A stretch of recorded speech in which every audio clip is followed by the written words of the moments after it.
Hi, team, and welcome to episode 20 of the Health is Wealth podcast.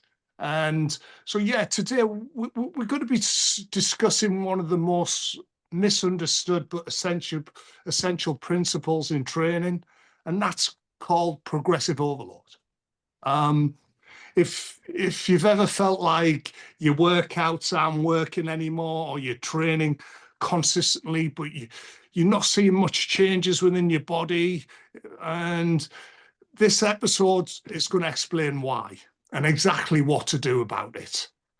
Because the truth is, your body doesn't care how many times you show up at the gym. It doesn't care how many times you train. It cares about what you're asking it to actually adapt to.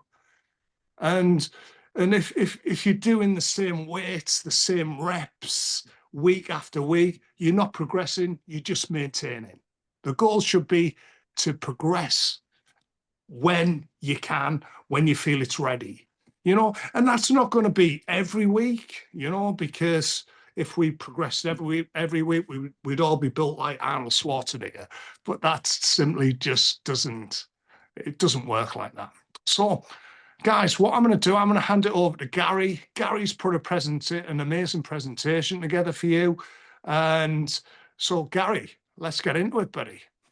Yes, team, how are we doing? I hope we are good. So I'm just going to pull up this presentation. So as Craig said, the topic is on progressive overload. And I think from different ways, which we'll go through in the presentation, but I think the main thing is if you can just go into the gym with one word in mind, and that's intention, and kind of going into them workouts, knowing, right, I have 45 minutes here, I have 30 minutes, I'm going to give it my all for that, the beauty of the EBC app is when you input the reps and the weight, we can see what we done last week. So then the next session we go in, we're not guessing it, where most people are going to the gym, they're winging it. We have the app there. We see exactly what weights we done for how many reps. So we know, okay, this week we're trying to look to beat that or at worst, kind of match that from progressive overloading. So as Craig said, this is just the importance of progressive overloading and how vital it is to see the results from it. So why is progressive overload important? Or I suppose, what is it? So it's different methods. So most people just think is that it's just weight, so increasing the weight every single week. But we know now after I know some of the EBC clients who are in like, a few months, even a few years, will notice different types of progressive overloading. And obviously the main one is the increase in the weight, or add more repetition or set. So that's kind of the main ones. But there's also the overlooked ones where it's decreasing your rest periods, it's improving the form, range of motion, and Technique Tuesday, we have that every single Tuesday. We have, the Technique Tuesday. So you put in your form clips, which I would highly encourage everyone to do. So I know some gyms probably don't care for recording, but if you can just plop your phone up in the corner, just outside of the bench, just kind of get it. It doesn't need to be fancy edited, anything like that. It can be raw. We just want to see how the tempo is, how the reps look like, and we can give feedback based on that. So I know a lot of my clients would privately message me their form clips, which is fine. So if you haven't yet already privately message your coach your form clip, I would highly recommend that. Um, and then we have the tempo as well, so which is the slowing down the eccentric part of the movement. So how does progressive overload work as a whole? So from the stimulus start is when the load and the force you put on the muscle, and then the recovery after that is so your body is going to break down the muscle fibers, muscle tissues to then adapt to rebuild to progress then going into that then. Um, Obviously, we all know the big one, hypertrophy, is the muscle building element of it. So the benefits of progressive overloading we need to give give the muscle a reason to grow. So that's why ultimately is putting more load on it on a weekly basis. It's gonna give it a reason to grow. Where if you're just going in and you're picking the same weight for the same amount of reps, you're not gonna expect it to grow. You know? And then obviously we have other sides of it is I suppose the average age of clients is, 50s, mid 50s, in EBC, some even 60s, 70s. So bone health, osteoporosis is something that should be forefront of your brain, going into the later stages, the last kind of quarter of your life, to put focus on that. And that's what the resistance training does, which is amazing, So from a bone health, the breakdown of bone happens constantly. And then hopefully then by resistance training and stuff can help protect the bone health. So, and then obviously metabolic health is the more muscle mass we have on us from that side, we're going to burn more calories, we're going to need more, our body's going to need more energy for that. And then obviously we have from a cognitive function, mental well-being and quality of life. So from going into the gym and knowing that you're training hard, you're doing something hard, you're putting your body through something challenging, and it kind of sets the tone for the day, sets the tone for the week, knowing that you took on something hard, you're pushing the boundaries, you're not just going in and winging it, Um, so as we said, there's practical ways to apply the progressive overload, which we've talked about. So it's just the thing is the key is come back to basics, and you can see the logbook there, which is progress, not perfection. So just even that small percentage is if you're barbell bench pressing, if you're squatting, if you're deadlifting, then 1.25 kg plates, which is the 2 pound plates, the smaller ones, by adding them onto it on a weekly basis, where some people wouldn't see that as progress, but that's massive progress, So them little weights are all massive, massive benefits because you're going to hit a stage where you're benching, 200 pounds or, 150 pounds.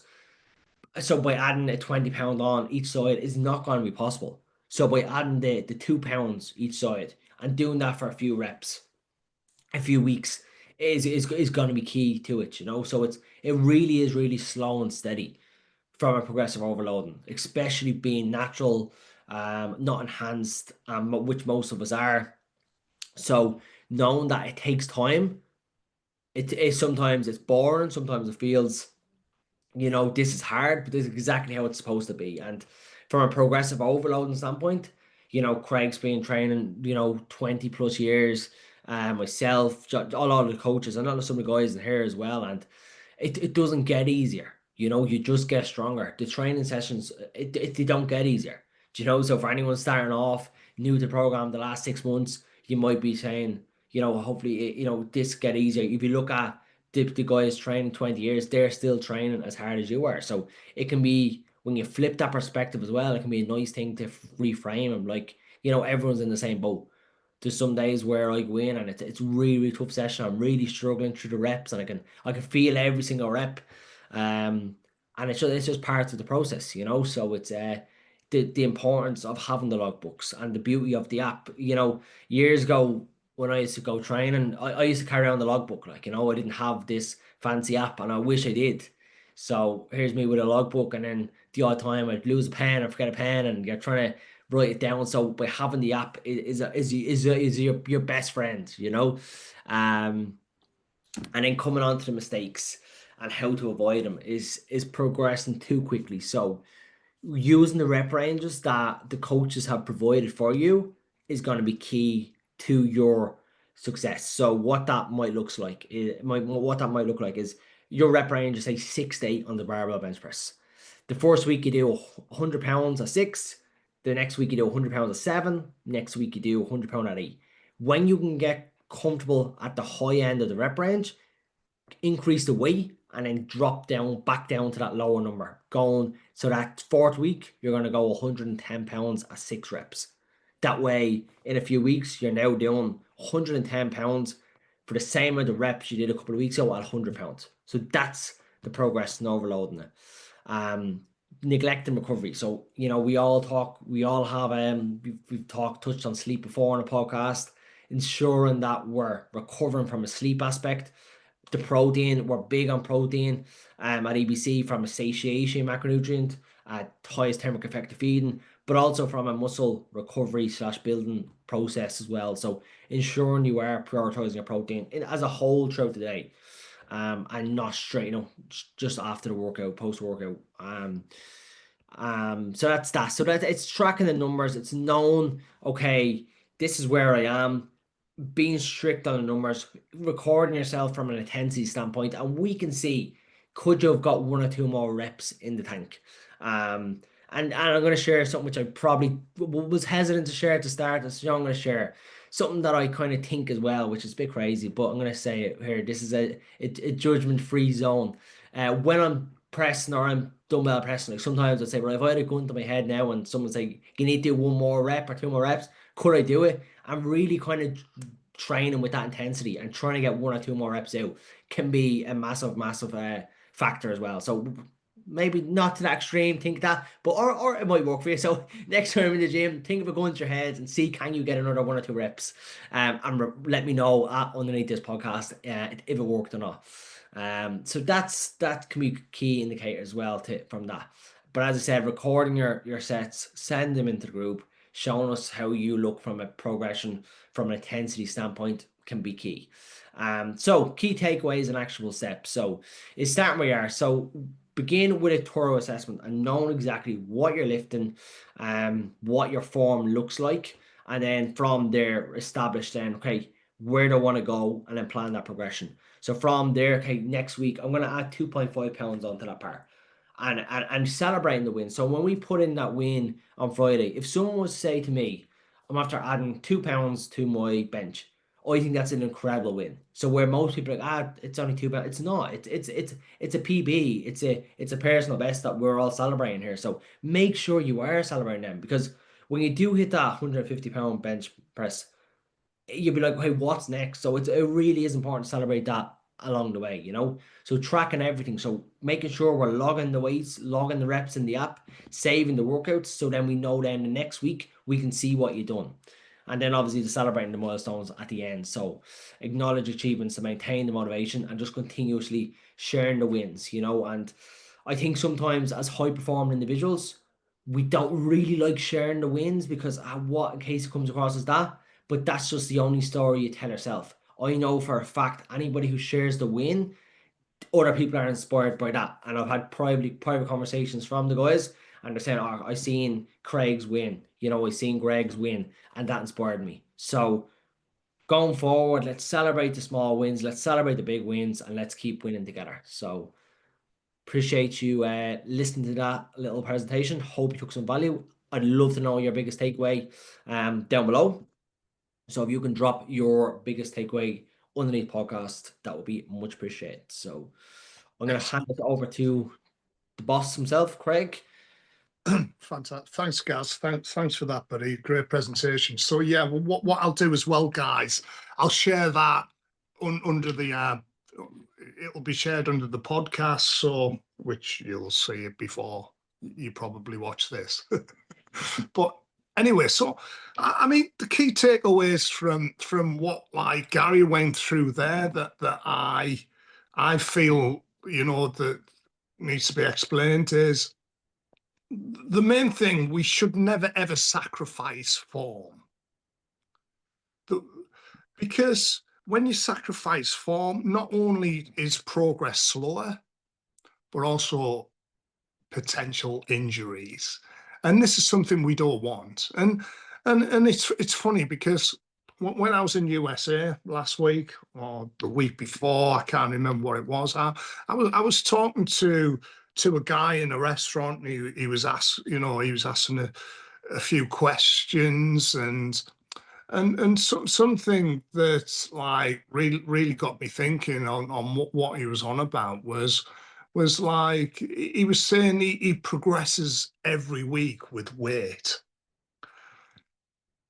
Now I find that impossible to progress every week with weight. And like I mentioned at the beginning, if we did do that, yeah, it'd be awesome.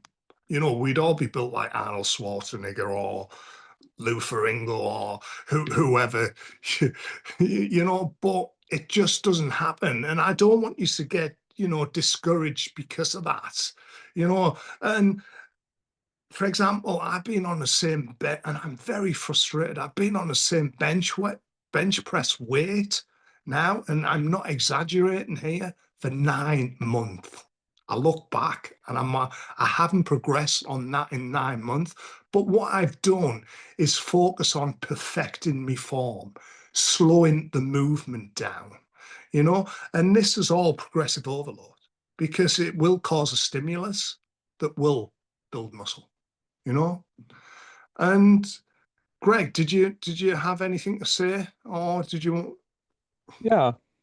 So I mean, I think the thing that I would add here is that all of the same principles that Gary was talking about as it relates to the weight room also apply outside of it as well. So if you take like running or biking or things Yeah, like that, right? If you're trying to build up to a 5K or 10K or half marathon, marathon, you're going to employ these same principles where you're going to want to ramp up mileage over time, but you want to do that in a progressive way, right? So like a lot of times one of the mistakes that people will make is that they'll just go out, they'll, try to run tons of mileage all at once and then they'll kind of get injured or they'll ramp it up too quickly. So, a typical rule of thumb there is like no more than say a 10% increase week over week in terms of total mileage, for example.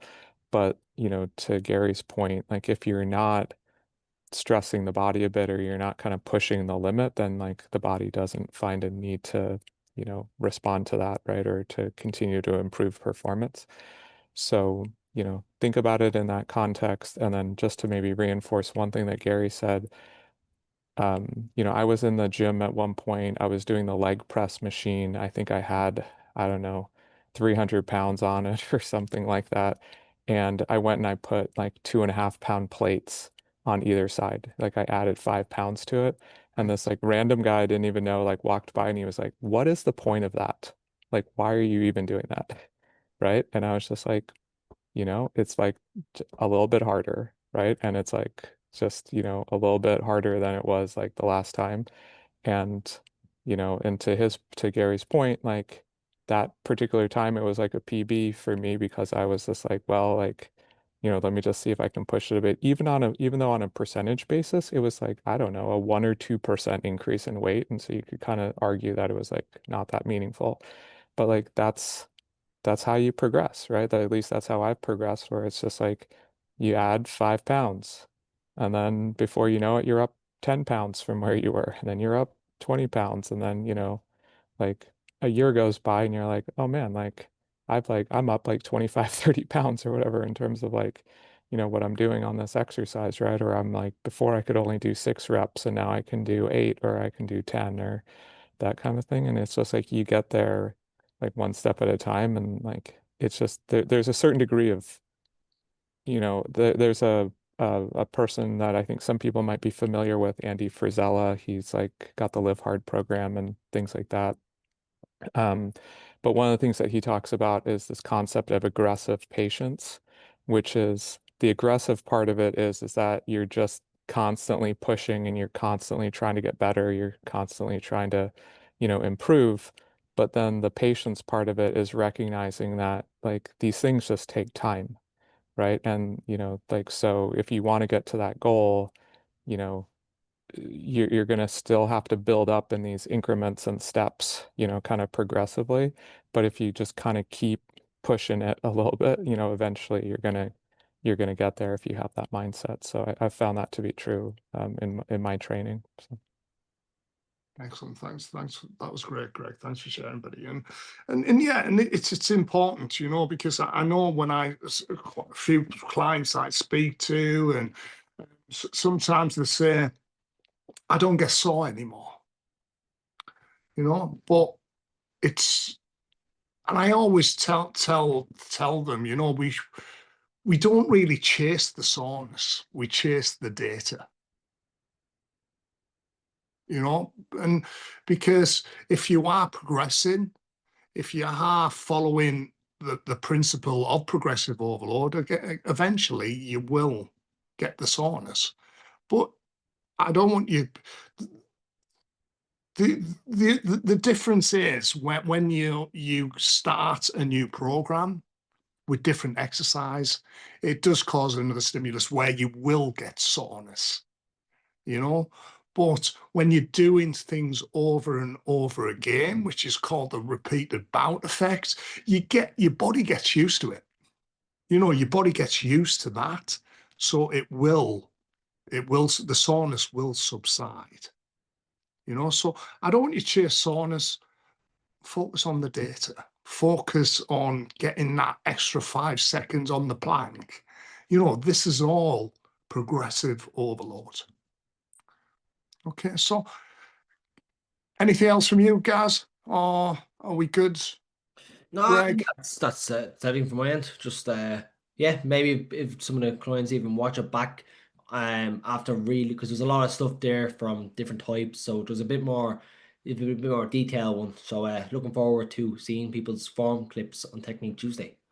That would be great, yeah. Because and like Gary mentioned, like something that Gary mentioned was, and I get it. I'm very much that person where be a bit, I wouldn't really want to post it for everyone to see. So just send it to your coach. And as I If said you, plenty of times before, if someone wants an exercise covered that they would like a bit more of a different video, I'll happily yeah, record it for them as well. yeah, excellent. Anything else from you, Greg? All good? Just keep pushing, guys. Just Yeah, one little bit at just a keep time. It's crushing gonna, it. yeah. Keep crushing it. And I put a post in the group as well earlier this week about which we move in the meetup. There's been quite a lot of guys dropped out due to, it's because they're busy. They've either got family ties or it's work or business, etc. And we get that. So what we've decided to do, we're going to do it a little bit later on the year, and we're going to forward plan it. I'm going to put an itinerary, get with Gary, get with Greg, and a few other guys who are organising it with us as well. And we'll have a full itinerary in there for you guys. Anyway, thanks for tuning in, guys. Look forward to the next episode. If you have anything that you want covering, please just let us know. Anyway, thank you.